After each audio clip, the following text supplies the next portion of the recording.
Poutine est obsédé par sa place historique. Poutine, ancien agent du KGB, créateur des structures de l'ère stalinienne, l'historien Simon Sebag Montefiore, né en 1965 à Londres, est l'un des principaux auteurs sur l'histoire russe.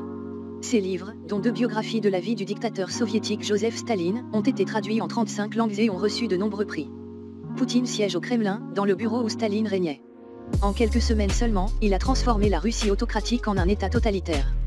L'historien Montefiore explique les méthodes du stalinisme utilisées par Poutine. Quelle pourrait être sa fin? Poutine siège au Kremlin dans le même bureau que Staline, entouré d'une grande partie de sa collection de livres, et dirige essentiellement le même pays. Mais ce qui est plus important, c'est que Poutine est un tchéquiste, ou un agent secret. En Occident, nous romançons un peu cela et appelons Poutine un espion, mais il y a une différence.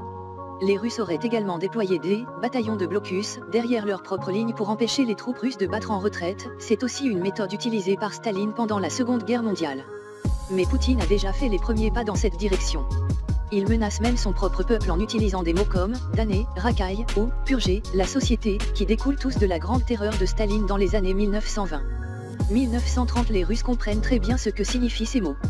A dit que tous les politiciens ne sont pas normaux, et quel genre de personne devrait-il être après 20 ans de dictature.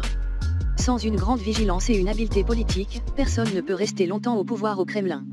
De plus, Poutine est très isolé, avec à la fois les gens qui l'entourent et les bons conseils. Plus une personne reste longtemps au pouvoir, moins elle est disposée à écouter de vieux amis et collègues, et plus elle est isolée des informations précises et des conseils judicieux. Staline est également tombé dans cette situation. À un moment donné, il n'a été entouré que d'une bande de courtisans, courbés, toujours obéissants. En outre, Poutine a été ensorcelé par les victoires faciles dans l'est de l'Ukraine et la Crimée, ainsi que par le passé en Syrie et à Grozny, où il s'est contenté de larguer des bombes sur des civils.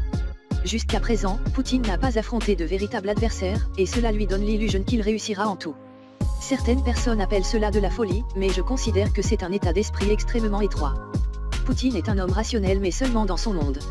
Staline n'était pas simplement un tueur en série, il croyait aussi au meurtre de masse.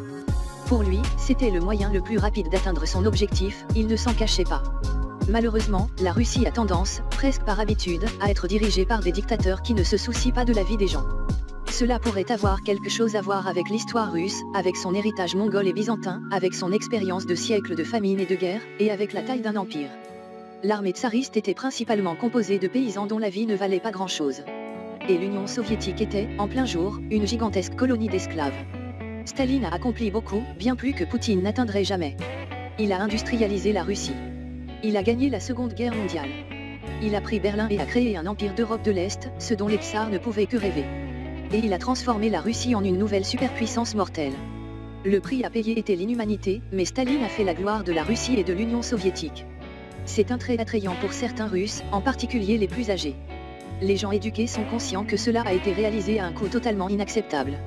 Cette année, Poutine aura 70 ans. Je pense qu'il vit moins pour le présent que pour l'histoire.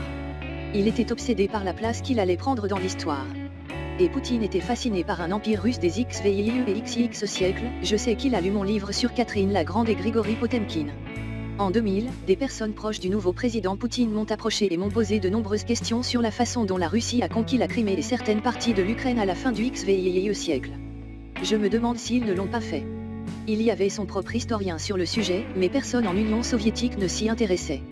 Cette époque a beaucoup à voir avec ce qui se passe aujourd'hui. Récemment, Poutine a cité le comte Souvorov et l'amiral Ushakov, tous deux commandants supérieurs sous Catherine la Grande et Potemkin. Je crois que Poutine veut établir une nouvelle république russe sur la mer Noire, sur la terre entre Mariupol et Odessa. Après la Seconde Guerre mondiale, Staline avait une grande réputation auprès de son entourage, il n'y a presque pas de complot pour le renverser. Avec Poutine, je crains que le risque ne soit beaucoup plus grand. En cas de défaite militaire ou d'effondrement économique, les services de sécurité pourraient se retourner contre lui.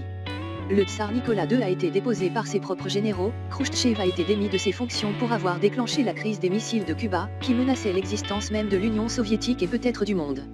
Cependant, nous ne devons pas non plus nous tromper. Dans l'histoire de la Russie, une telle chose est extrêmement rare.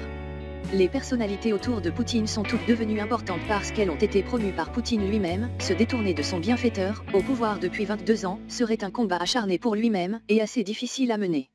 Mais je ne dis pas que c'est impossible. Cela pourrait arriver, ce serait le meilleur scénario possible.